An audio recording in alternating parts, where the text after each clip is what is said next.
அனைவருக்கும் வணக்கம் மக்களே. இந்த ஒரு வீடியோவில் நம்ம எதை பற்றி பார்க்க போகிறோம் அப்படின்னா, எல்லாருமே ஃபோட்டோலே தம்ப்நெயிலே டைட்டில்லே பார்த்துருப்பீங்க மக்களே. ஆமாங்க, இந்த வருஷத்துக்கான புதிய ஸ்கீம்லாம் நிறைய அப்டேட் கொடுத்துட்டே வராங்க. அப்படி அந்த வரிசையில் பார்க்கும்போது இப்போ ஒரு முக்கியமான அப்டேட் என்னென்னா, எல்லாரும் தம்ப்நெயிலே பார்த்துருப்பீங்க இல்லையா? ஆமாங்க, கிட்டத்தட்ட நமக்கு 45,000 கோடி ரூபாய்க்கு மேலே நமக்கு வேளாண்மை துறைக்கு ஒதுக்கீடு செஞ்சிருக்கிறாங்க நலத்திட்ட உதவிகளுக்காக. அதுல நகை கடனை தள்ளுபடி செய்வதற்காக கிட்டத்தட்ட 6,000 கோடி ரூபாய் ஒதுக்கீடு செஞ்சிருக்கிறாங்க. சரிங்களா? இந்த நகை கடனை தள்ளுபடி பெறுவதற்கு தகுதி உள்ள நபர்கள் யார் யாரு, தகுதி இல்லாத நபர்கள் யார் யாரு அப்படின்றதுக்கான தெளிவான விளக்கமும் வீடியோவா இது இருக்க போகுதுங்க.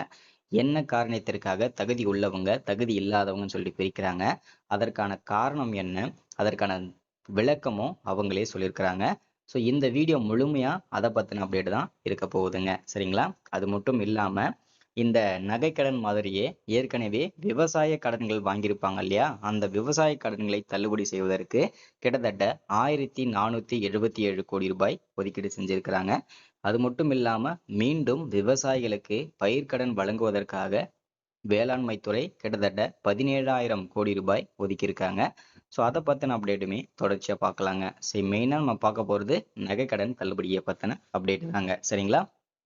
ஸோ இது எல்லாமே நம்ம பார்த்து தெரிஞ்சுக்கிறதுக்கு முன்னாடி நமது கவர்மெண்ட் ஜாப் டெய்லி அப்டேட் சேனலுக்கு இப்போதான் நீங்கள் ஃபர்ஸ்ட் டைமாக முதல் முறையாக நமது சேனலை பார்க்குறீங்க, நமது வீடியோவை பார்க்குறீங்க அப்படின்னா மறக்காமல் சப்ஸ்கிரைப் பண்ணிவிட்டு பக்கத்தில் இருக்கிற பெல் பட்டனை கிளிக் பண்ணி ஆளுன்ற ஆப்ஷனில் போட்டு வச்சுக்கோங்க. அப்போ தான் நம்ம போடக்கூடிய அரசு துறையிலேருந்து வரக்கூடிய எல்லா விதமான கவர்மெண்ட்டோட ஜாப்ஸ் அப்டேட்ஸ் நோட்டிஃபிகேஷன் இது எல்லாமே நீங்கள் உடனுக்குடனே நமது சேனலில் ஈஸியாகவே துல்லியமாகவே தெரிஞ்சுக்க முடியுங்க. சரிங்களா?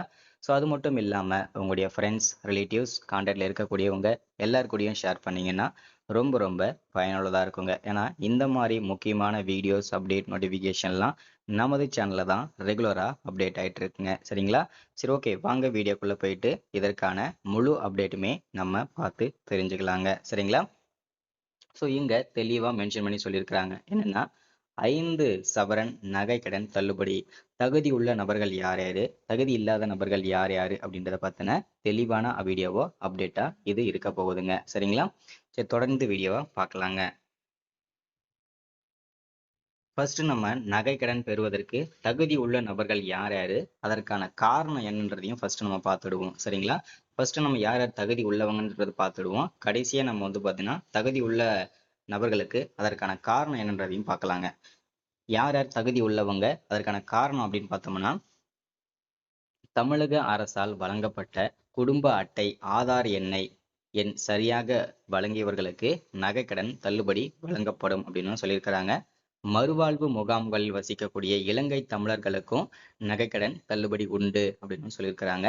தமிழக அரசின் குடும்ப ஓய்வூதியதாரர்களுக்கு நகைக்கடன் தள்ளுபடி தகுதியானவர்கள் அப்படின்னு சொல்லியிருக்கிறாங்க. தற்போது வரை செல்லுபடியாகக்கூடிய குடும்ப அட்டை வைத்துள்ள கடன்தாரர்கள் தள்ளுபடி பெற தகுதியானவர்கள் அப்படின்னு சொல்லியிருக்கிறாங்க.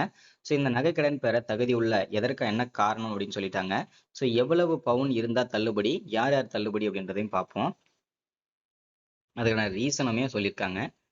தமிழக அரசால் வழங்கப்பட்ட குடும்ப அட்டையில் வழங்கப்பட்டுள்ள ஒன்று அல்லது ஒன்றுக்கு மேற்பட்ட குடும்ப உறுப்பினர்கள் ஒன்று அல்லது ஒன்றுக்கு மேற்பட்ட கூட்டுறவு நிறுவனங்களில் ஒன்று அல்லது ஒன்றுக்கு மேற்பட்ட பொது நகை கடன்கள் பெற்றிருந்து அவர்களின் மொத்த நகை கடன்களின் மொத்த எடை 40 கிராம் வரை, அதாவது 5 பவுன் வரை இருந்தால் இதர தகுதிகளுக்கு உட்பட்டு அவர்களின் நகைக்கடன் தள்ளுபடி செய்யப்படும் அப்படின்னு சொல்லியிருக்கிறாங்க. சரிங்களா? அடுத்ததா நகைக்கடன் பெற தகுதி இல்லாத நபர்கள் யாரு அப்படின்னு சொல்லியிருக்கிறாங்க.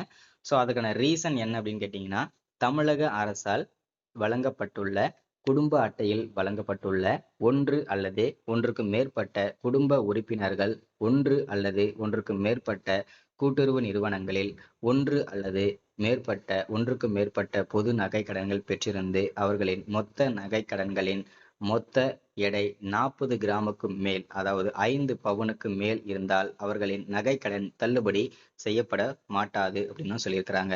இது ஒரு காரணம். அதற்கான இன்னும் தெளிவான விளக்கமும் பார்க்கும்போது 31/3/2021 அப்புறம் நகை கடன் வாங்கியிருந்தீங்க அப்படின்னா உங்களுக்கு தள்ளுபடி கிடையாது அப்படின்னு சொல்லியிருக்கிறாங்க. குடும்ப அட்டை எண்ணை வழங்காதவர்கள் மற்றும் தவறாக வழங்கியவர்களுக்கு நகைக்கடன் தள்ளுபடி செய்யப்படாது அப்படின்னும் சொல்லியிருக்கிறாங்க. ஆதார் எண்ணை வழங்காதவர்கள் மற்றும் தவறாக வழங்கியவர்களுக்கு தள்ளுபடி கிடையாது அப்படின்னு சொல்லியிருக்கிறாங்க. கூட்டுறவு சங்கங்களில் பணியாற்றும் ஊழியர்கள் மற்றும் அவர் தம் குடும்பத்தினர், கூட்டுறவு சங்கங்களில் உள்ள நிர்வாக குழு உறுப்பினர்கள் மற்றும் அவர் தம் குடும்பத்தினருக்கு நகைக்கடன் தள்ளுபடி இல்லை அப்படின்னு சொல்லியிருக்கிறாங்க. அனைத்து அரசு ஊழியர்கள் மற்றும் அவர் தம் குடும்பத்தினருக்கும் நகைக்கடன் தள்ளுபடி இல்லை அப்படின்னு சொல்லியிருக்கிறாங்க. எந்த பொருளும் வேண்டாத குடும்ப அட்டையினருக்கு நகைக்கடன் தள்ளுபடி கிடையாது அப்படின்னு சொல்லியிருக்கிறாங்க. 2021 ஆண்டு பயிர்க்கடன் வாங்கியிருந்தீங்க அப்படின்னா உங்களுடைய நகைக்கடன்கள் தள்ளுபடி செய்யப்படாது. நீங்க நகைக்கடன் வாங்கி அதற்கு நீங்க தள்ளுபடியும் வாங்கியிருந்தீங்க அப்படின்னா உங்களுக்கு தள்ளுபடி கிடையாதுன்னு சொல்லியிருக்காங்க. சரி, பயிர்க்கடன் சரிங்களா. நகைக்கடன் தொகையை முழுமையாக நீங்க செலுத்தியிருந்தீங்கனாலும் உங்களுக்கு தள்ளுபடி கிடையாதுன்னு சொல்லியிருக்கிறாங்க.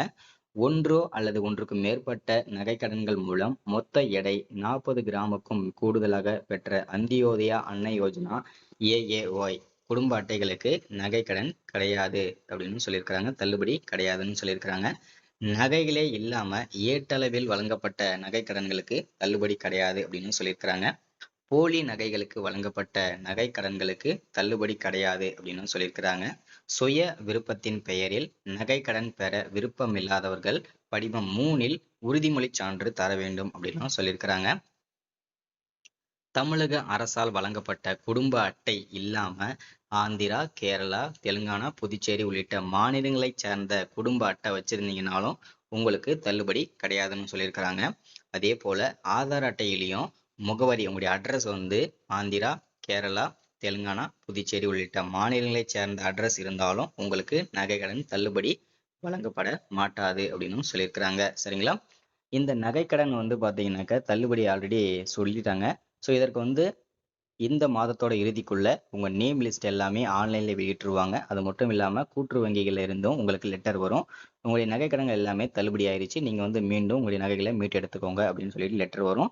ஸோ அதுக்கப்புறம் போயிட்டு நீங்க வந்து மீட்டு எடுத்துக்கலாங்க. சரிங்களா. ஸோ இன்னைக்கான வீடியோல அப்டேட் ஸ்கீம் இதுதான். ஸோ மறக்காம சப்ஸ்கிரைப் பண்ணுங்க, லைக் பண்ணுங்க, ஷேர் பண்ணுங்க. அடுத்த ஒரு கவர்மெண்டோட அஃபிஷியல் ஸ்கீம்ல சந்திக்கலாம். தேங்க்யூ.